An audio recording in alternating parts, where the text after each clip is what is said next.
My name's Maya Wallace. I was born in 1988 in Glasgow. I grew up initially with my mother and father, who were both social workers. And after a few years we moved to the west of the city. It was just my mum and my brother. Initially my childhood was quite lonely, so I didn't have a wide social circle. It was very small, so I would spend my days at school, and after school I would come home. So then it would just be me, my mum and my brother. And what I would do, we'd watch TV. That was a big feature in our childhood.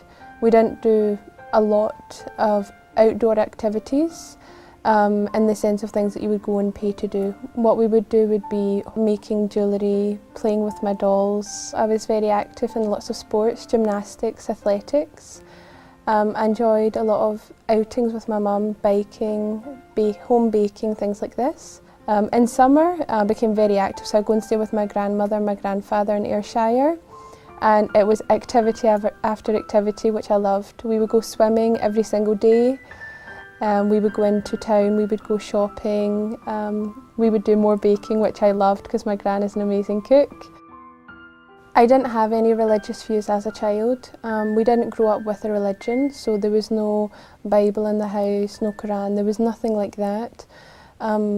My family, my wider family, so my aunts and uncles, they're scientists, so a lot of the views that I had maybe came from them. So there was no impact, do I believe in God, is there a God? There was no such discussions. I found out when I was much older, speaking to my mum about religion, that apparently I used to go to Sunday school, but I have no recollection of that whatsoever. So in high school I took religious education, much to the dismay of my teachers. I decided to switch subjects because I wanted to learn a little bit more about religion. At this stage I had a desire to get some answers, not to adopt a religion, not to become Christian or a Sikh or Catholic. It was just to find the answers to these questions I had since I was a young girl. Now at school, I didn't get those answers. The religions that they taught, they didn't make any logical sense. And I thought, why would I have faith? This is from God, because surely God should be able to explain to me simply the answers. So my high school didn't teach Islam. At the time, it was quite superficial. They said that they couldn't teach Islam because they didn't have a religious education teacher who'd studied that religion. Either way I was happy. To me it wasn't a real religion, it was barbaric. The Muslims were crazy nutcases. They were just people that would terrorise innocent people, they would blow up buildings. So for me, I was glad. I didn't think that I would ever become Muslim, that I would ever entertain the idea of Islam. So it's quite ironic now. I am a Muslim.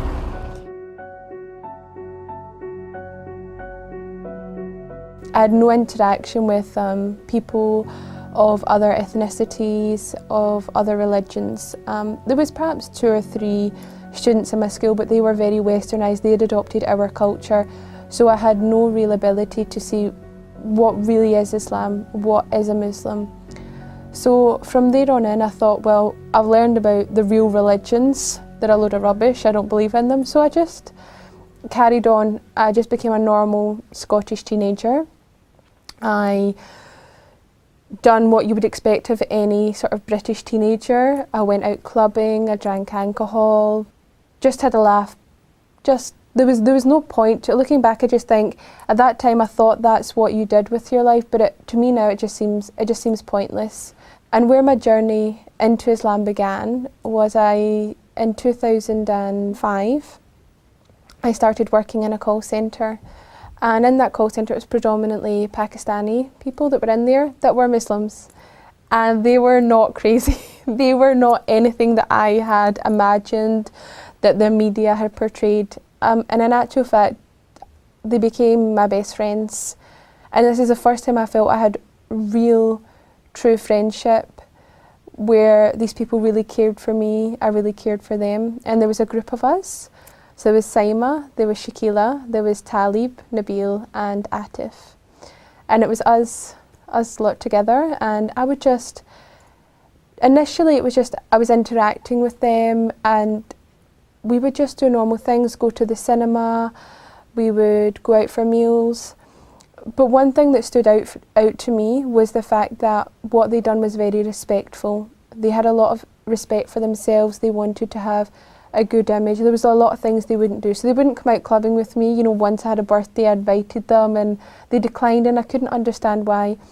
So slowly, it was just their behaviours, their mannerisms that introduced me to Islam.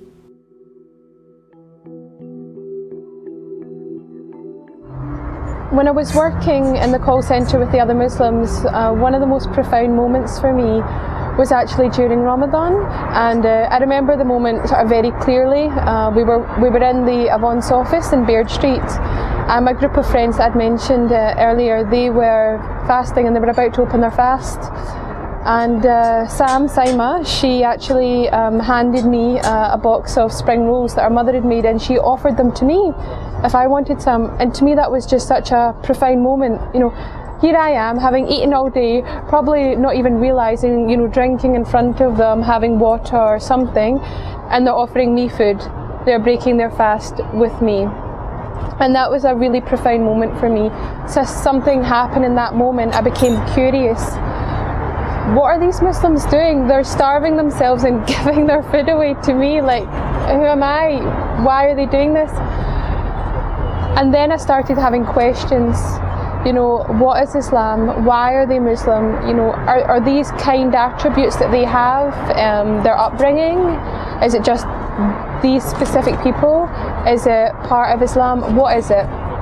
And so I started to ask them questions. I started to inquire, be inquisitive.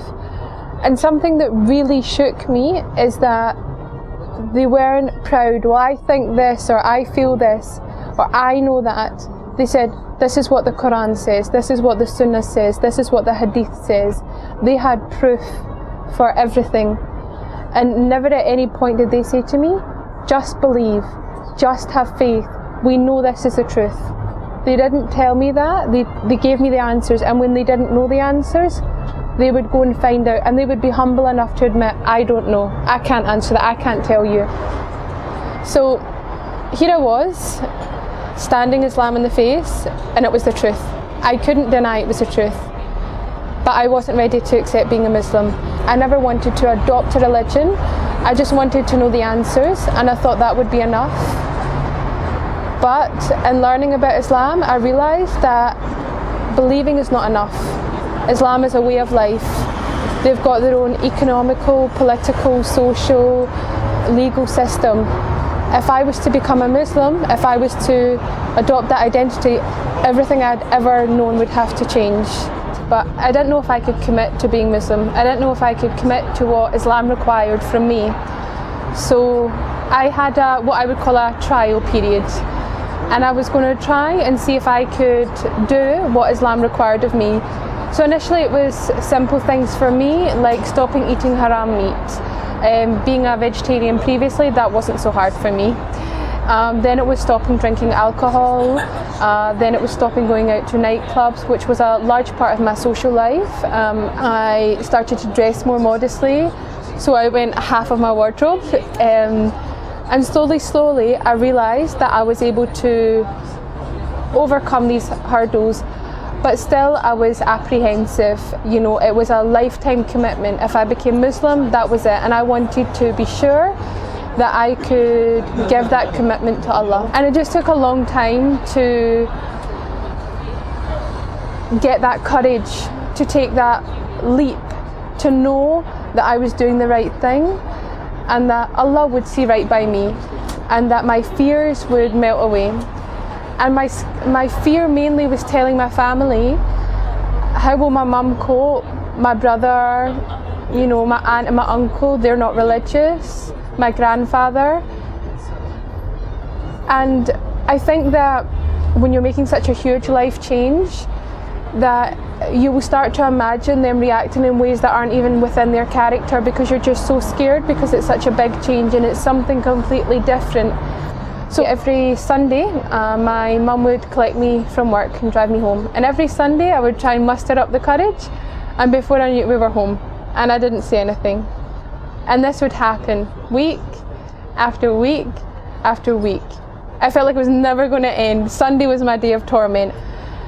But then Ramadan was coming. And I knew that I wanted to embrace my Islam during Ramadan. I wanted to fast for that month.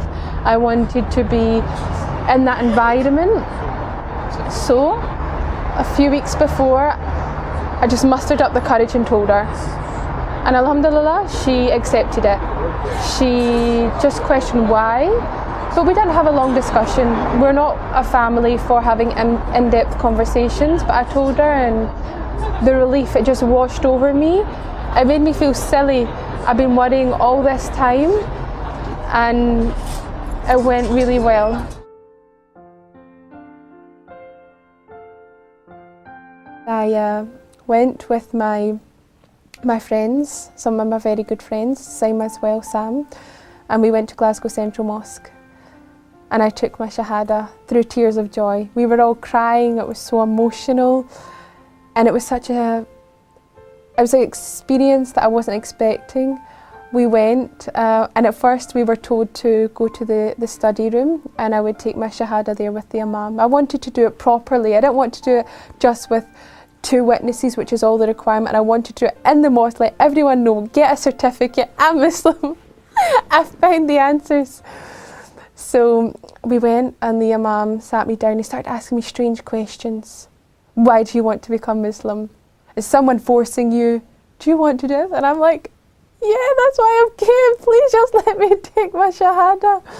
So he just obviously wanted to make sure I knew what Islam is. I knew what being Muslim meant. And then that day, after I prayed, it was the Jummah Friday prayer. So we went and we prayed, and I remember feeling so nervous because of all the things I had learned. I didn't know how to pray Jummah. So I was standing there and my nerves, and I started to forget the prayers and the recitation that I'd learned. So I'm copying my friend, and I'm like, am I allowed to be looking at her at the corner of my eye? And we prayed, and that day was very emotional. The Imam gave a speech, and he was saying how there was a birth. That was me, which I found out later because I'm a revert to Islam. I'm a newborn in the eyes of Allah. There was also a marriage and a death, and that whole time that I was there. So in 2009, I finally reverted to Islam. I did change my name for 2 reasons. One, I wasn't too fond of my original name, but also I wanted something with a bit more meaning. So I chose the name Maya, as originally called Robin.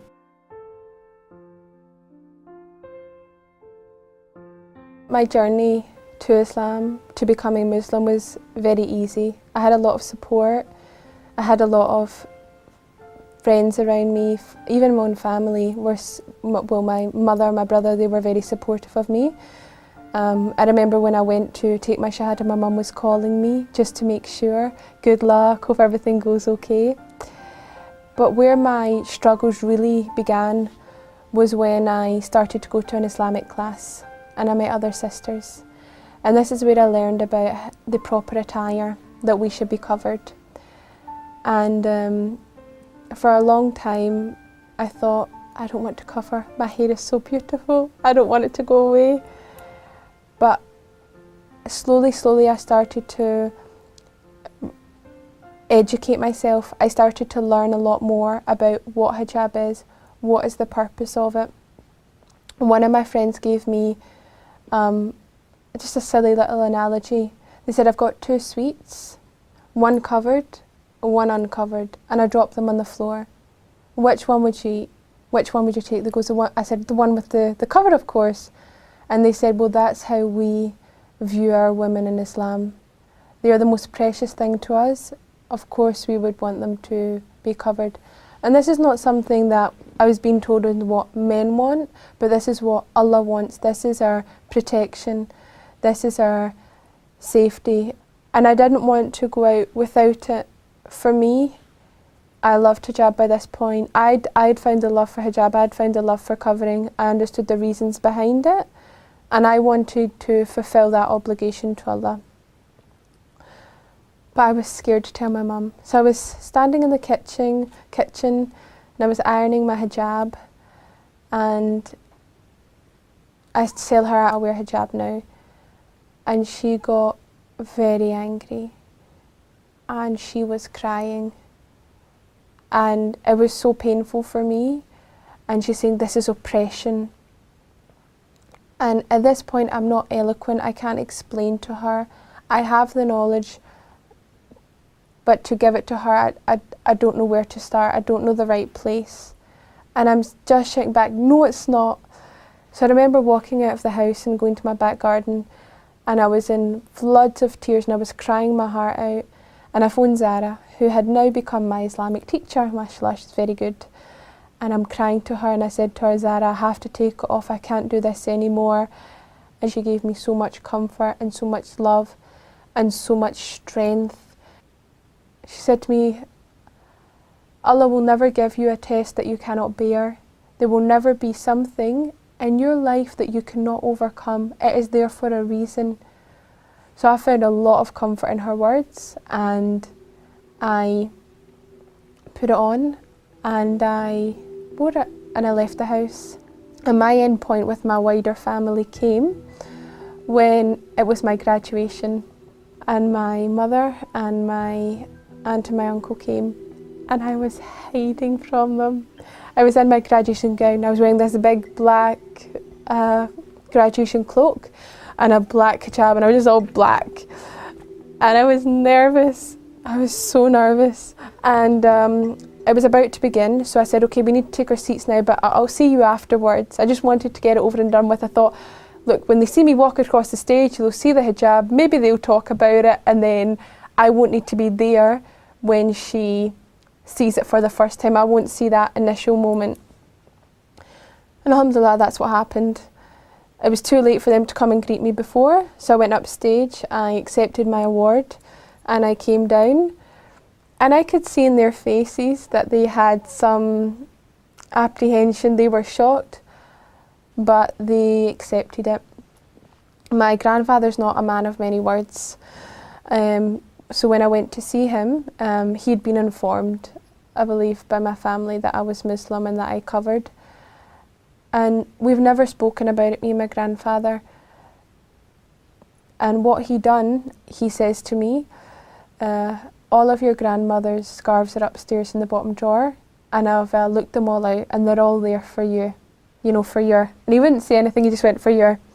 And that's when I knew that through that trial, through that, for me that was a very hardship, that there was light at the end of the tunnel, if you want to call it that. There was peace at the end for me, and that my family accepted the hijab, and that now they understand the reasons behind it. And you guys don't know this as you're recording it, but I've wanted to wear a abaya for a long time. I've wanted to put on the proper covering, and I've been too nervous, and actually had discussion about the abaya with Ahmed, who's another revert, and he said to me, you will find the strength. Your husband, he will give you that guidance, and you'll be there. So when I was asked to come on this show, I thought, I don't want to go on wearing, like, I know I'm covered, you know, my arms down to my feet, my head, but I said I don't want to go on and wear my dress. I don't think that's right. I want to be a good example to my sisters out there, to Muslims, to people that are thinking about reverting. So today I put on the abaya for the first time.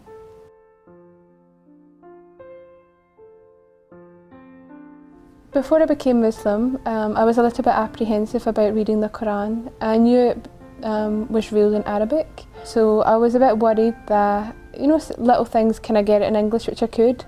The first one I got, it was just a literal translation. There was no context, there was no understanding, and for me, even though it was written in English, it was like Shakespeare, Alien, like, well, I don't know what this book is saying. But thankfully, some family friends, they gave me a Quran, and it was a Quran meant for children. I gave the background story, so what happened when it was revealed to the Prophet, peace be upon him. And that's what started my love even more for this Quran. So now whenever anyone asks me about Quran, I say to them, don't be scared about reading it. You know, I'll give them a copy of it that I think would be a good one to read, because although every single Quran has the same words in it, some are very good at explaining it. And for me, my favourite part of the Quran is in Surah Al-Baqarah. It's in this verse that Allah sets a challenge for the whole of mankind, that if you don't believe that this book is the word of God, then just produce one verse like it. The same style, the same transparency. But if you can match that, then you can disprove Islam. And that had such strong meaning for me, because I thought of all these people that say the Quran's not real, Allah doesn't exist, Muhammad made everything up. They'll have lengthy debates for hours and hours, but they won't do this one simple challenge. Write a verse. How long can it take them? But in 1400 years, not one person has been able to do this.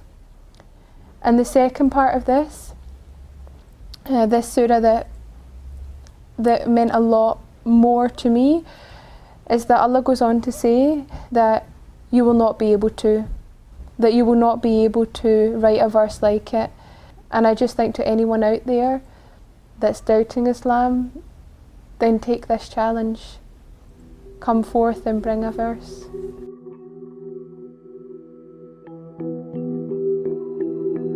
Islam means everything to me. Islam is my whole life. I believe it's given me everything that I want.